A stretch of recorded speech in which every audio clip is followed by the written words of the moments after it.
Home sales of existing houses decreased to nearly a 13-year low this August, which is quite remarkable given that market conditions have actually improved for home buyers. So for example, home prices have decreased for the past 2 consecutive months. Mortgage rates are very close to a 1.5-year low, and there's over 20% more houses for sale this August compared to 1 year ago. But despite these improvements, home sales actually decreased this August.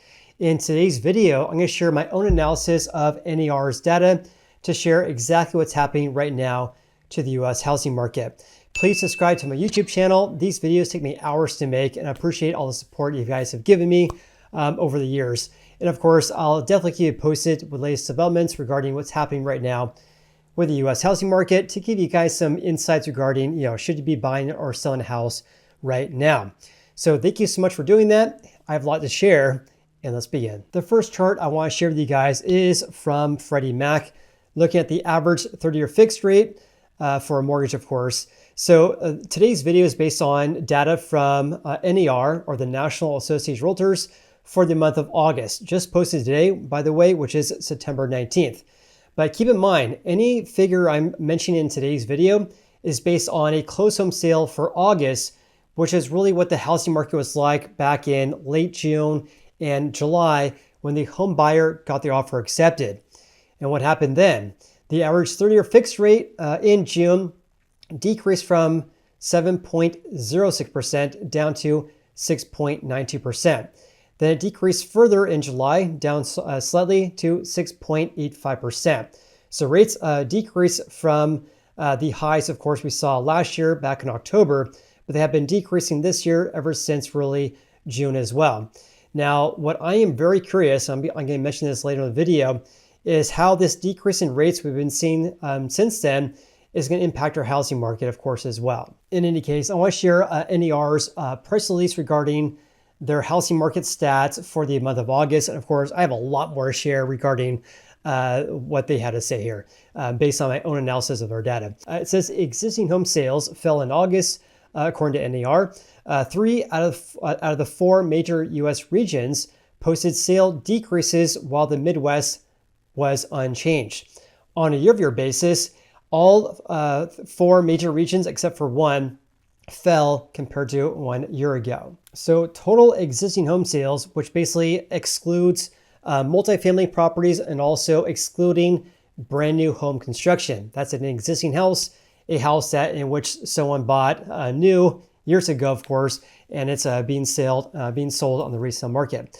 So total existing home sales, which are completed transactions that include single-family houses, townhomes, condos, and co-ops, that decreased by 2.5% compared to the previous month, which of course was July.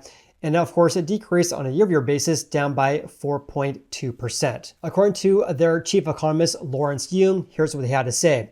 Home sales were disappointing yet again in August, but the recent development of lower rates coupled with increasing inventory is a powerful combination that will provide the environment for sales to move higher in future months. I have more to share regarding that because I have some thoughts regarding what has to happen in order to see home sales increase. He says here, the home buying process from the initial search, you're starting to look at houses for sale, to getting your keys to a house or the finalized transaction, typically takes several months. That's absolutely true. Buyers looking to buy a house, they contact a loan officer such as myself or Jim Black, and they get pre-approved. And then we set you up with a search, look at houses. You might have to place multiple offers, and then you get your keys to your house approximately 30 days after you get your offer accepted. So the sales process can be fairly lengthy depending on how long it takes you to do all those things. Having said that, here's a chart from NAR looking at sales. And by the way, when I'm talking about sales, I'm talking about the seasonally adjusted and also the annualized figure, seasonally adjusted and annualized rate. So that's basically the current sales pace as of August was at 3.86 million. That was down by 2.5% from July and down by 4.2% year over year. Now, I highlighted the areas in which home sales did not decrease, but they were flat. So on a month-to-month basis, they were flat in the Midwest, but a decrease in all these other regions. The biggest decrease was actually in the South, down by 3.9%. In contrast, on a year-over-year basis, they were flat in the Northeast, but we saw big decreases in the South, down by 6%. And of course, these other three major regions, the Midwest, South, and West, all decreased compared to 1 year ago. But the smallest decline was actually in the West, which of course is where I work as a real estate agent here in the greater Sacramento area. So these are all figures that are all seasonally adjusted. They're also annualized. But here on the right side, this section right here is not seasonally adjusted. These are the actual number of home sales each and every month going back to August 2023. Now here's what caught my attention though, because here's the year-to-date figure. So this is January through August this year. There's 2,739,000 closed transactions so far this year. Now that may sound like a lot, but have a look at this. We're basically on track to have fewer home sales this year compared to last year. So at this time last year, there was 2.810 million home sales. So basically 2,810,000 home sales compared to 2,739,000 so far this year. Therefore, we're on track to basically drop to a 3-decade low this year, given that 2023 saw the fewest amount of closed home sales since the year of 1995. Absolutely insane. All right, let's have a look at my own analysis of NAR's data. And by the way, if you guys want access to these two columns, which is the date and the sales pace through 1989, or going back to 1989, you have to pay a whopping $1,500 in order to get access to this information. But because I am a member of the National Association of Realtors, and they actually gave me permission years ago to share this with you guys, then I can share my own analysis of their data. So in any case, the most recent trends we have from them, of course, is August. Here's my own take regarding this. So housing affordability has improved as home prices and rates have been decreasing. Closed home sales in August were mostly for offers being accepted in June and of course in July as well. And like I mentioned, since then, rates have decreased further to the low 6% range to basically the lowest levels since about a year and a half ago. In my personal opinion, sales will remain low unless affordability improves further. Please leave me a comment below regarding that. Do you guys think that we have to have affordability improve in order to see home sales increase further? Please let me know your thoughts regarding that. So again, the sales pace was just under 3.9 million this August. This pace fell to the lowest level since October of 2023. Back then we had 3.85 million sales. That was a sales pace. Now we're at 3.86 million. Now here's a kicker though, because back in October last year at 3.85 million, that was a 13-year low, the lowest level since October of 2010. So we're basically only about 10,000 shy of the 13-year low that was set back in October last year. Also, August reading of 3.86 million was slightly below the street's forecast, which called for 3.92 million sales. And like I mentioned, we're basically on track to have fewer home sales this year than last year, which is absolutely mind-blowing because last year we had a 28-year low in sales on a national level. Like I mentioned though, rates have been decreasing. So will home buyers come off the sidelines or not so much? So to summarize this, despite a slight decrease in rates in June and July, U.S. home sales fell to nearly a 13-year low. This is due to high home prices, affordability constraints, of course, home buyers waiting for conditions to improve further. I believe a lot of home buyers want to see home prices decrease the most, but of course, some home buyers want to see rates also fall as well. This decline in sales is also quite remarkable, given that there's approximately 23% more houses for sale nationwide compared to 12 months ago. So in other words, sales decrease even though market conditions have been improving, given the decrease in rates, prices, and of course, the increase in the amount of houses for sale. Now, speaking of that, sales actually decreased again, down by 2.5% compared to the previous month. But look at July. Back in July, that was the first increase since February this year. So quite the turnaround now. We went from a 1.5% gain now to a 2.5% decrease this August. And again, a friendly reminder, these are all seasonally adjusted numbers, which makes it much easier to compare month to month changes because it takes into consideration seasonal trends that we see this time of year. Looking at the year-over-year changes, it decreased by 4.2%. So of course, it's still down compared to 1 year ago, but not nearly as bad as what happened 1 year ago. Back in August of 2023 compared to August of 2022, sales tanked down by 15.5%, whereas this year we're down by 4.2%. This, by the way, though, does mark the 37th consecutive month in which sales were down or flat compared to the previous year. In other words, we basically have 3 years of decreases. The last time that sales increased year over year was way back in July of 2021. Also, just kind of share how low these figures are. Sales so far this year, I should say this August compared to August of 2019, decreased down by 29%. So we basically have 30% fewer home sales compared to pre-COVID levels. Also, compared to the highs we saw back in 2021, sales are down by 36%. All right, let's get back to NAR's press release. Let's talk about inventory numbers, and then we'll go over a lot of trends we're seeing right now regarding home prices. So total housing inventory at the end of August was at 1,350,000 units.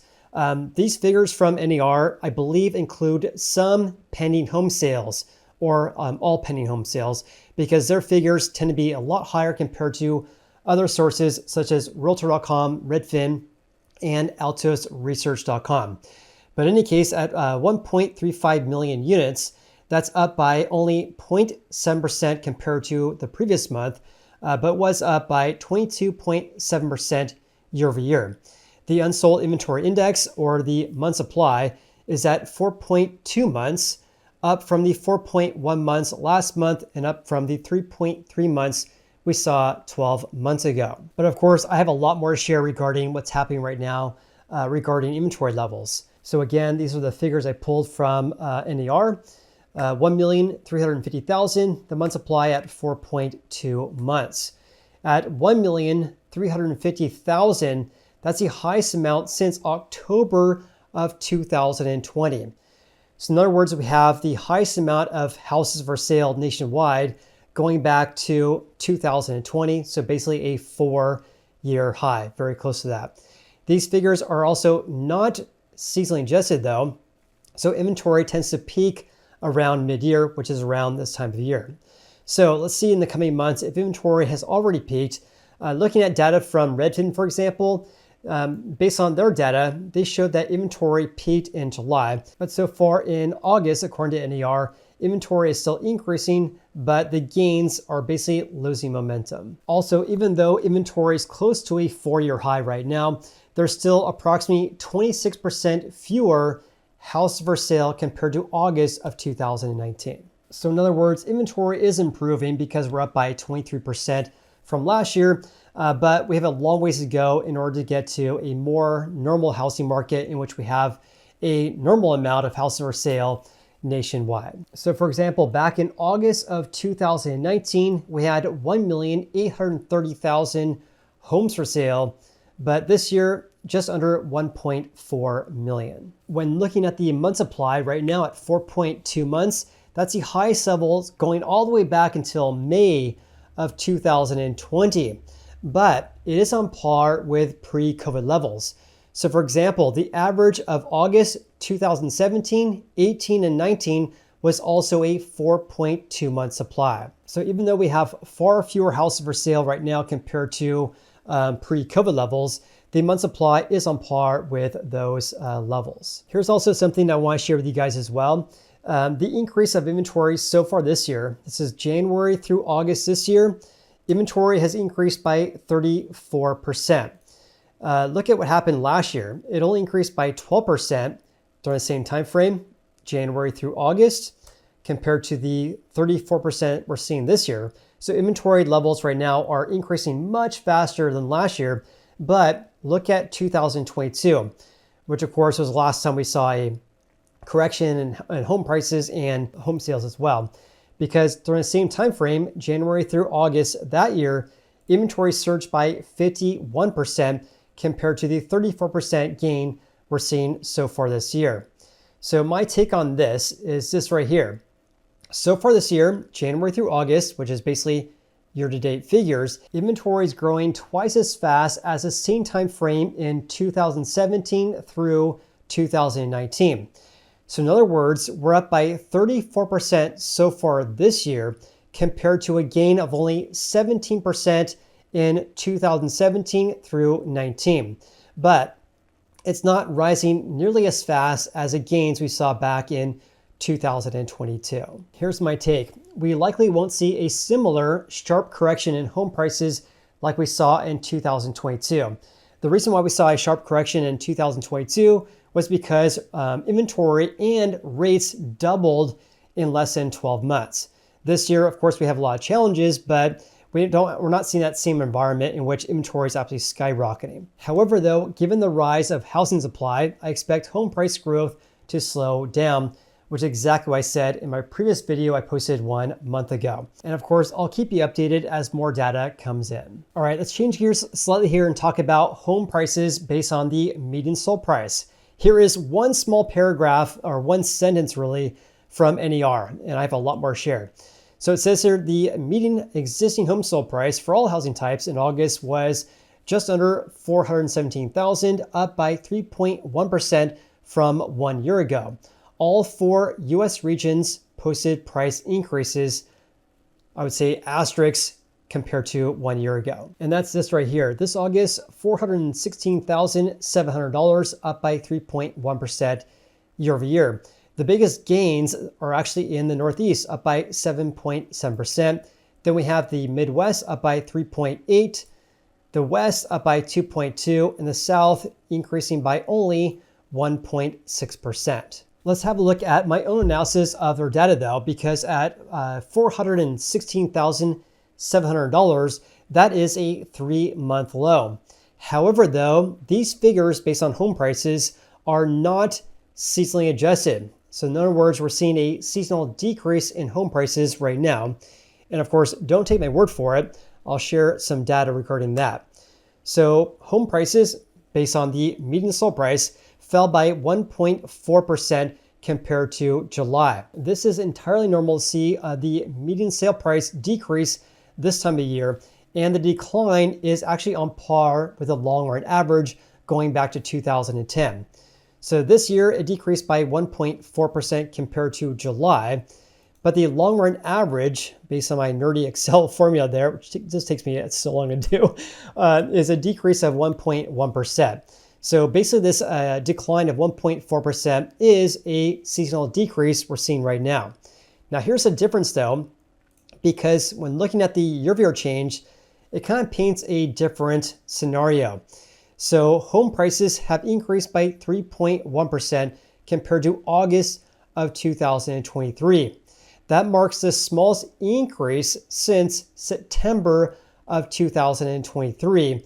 And on top of that, about half the gains we should be seeing this time of year. So for example, it increased by 3.1% this year, but the long run average going all the way back until 2010 is an increase of 6.2%.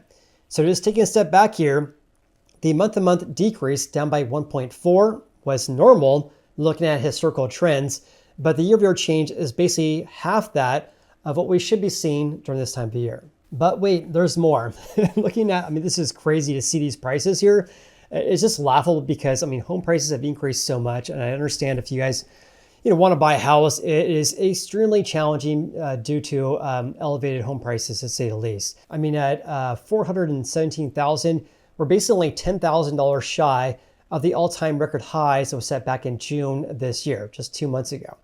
In any case, the increase in prices rose by 6% compared to August of 2022. The gains compared to 3 years ago rose by 15%. 4 years ago, we're up by 34%. And 5 years ago, looking at pre-COVID levels back in August of 2019, a giant increase, up by 49%. Also, just for kind of fun to share some comparison's sake regarding what's happening right now compared to the Great Recession, from August 08 through August 2009, we saw a decline of 13%, whereas this year we saw a gain of 3.1%. One more thing I want to mention regarding home prices as well is that we're not seeing this giant surge of multi-million-dollar properties that are selling, which was influencing overall the median sale price. In other words, what I mean is that if you have a lot of, let's just say, million-dollar properties that sell nationwide for a particular month, and a lack of houses selling in the more affordable range, that skews the median sale price on a national level, right? But right now, that kind of has been reversed. So I want to share this with you guys. This is the percent change in home sales compared to 1 year ago. So sales in the range of $750,000 to $1 million nationwide only increased by 4.7%. Houses that sold for over $1 million increased by only 7.9%. In contrast, sales for $500,000 or less actually decreased compared to the previous year. So we're seeing gains of more expensive properties, but not nearly as high compared to the spring home buying season this year. So for example, I look back in April this year, and back then sales over $1 million absolutely skyrocketed. It rose by about 40% compared to April of 2023. And sales in the range of $750,000 to $1 million rose by a staggering 24% compared to the small gains of less than 10% we're seeing this August. So in other words, the growth rate of more expensive properties that we're seeing right now is no longer supporting the growth rate in overall the median sale price on a national level. All right, going back to NAR's press release, it says first-time home buyers were responsible for only 26% of all home sales in August, matching the all-time record low that was last seen in November of 2021. So we basically have a share of first-time home buyers at record low levels right now. That is down from the 29% that we saw both in July this year and August of last year. All cash sales account for 26% of all transactions in August. That's down slightly from the 27% we saw last year and 1 month ago. Also, distressed home sales, which are defined by foreclosures or short sales, were basically non-existent at 1% of all sales. It was paid at around 2% for several months. Now we're down to 1%. So lack of foreclosures that are being sold right now. And with that said, please comment below with your biggest takeaways from today's video. Also, if you guys want a real estate agent referral, please check out my website, which is realestateteamfinder.com. I'll provide a link in the video description below. Please like and subscribe. Of course, share any of my videos on your social media or with your friends. I really appreciate all the support. Hope you guys have an awesome day and look forward to seeing you on the next video.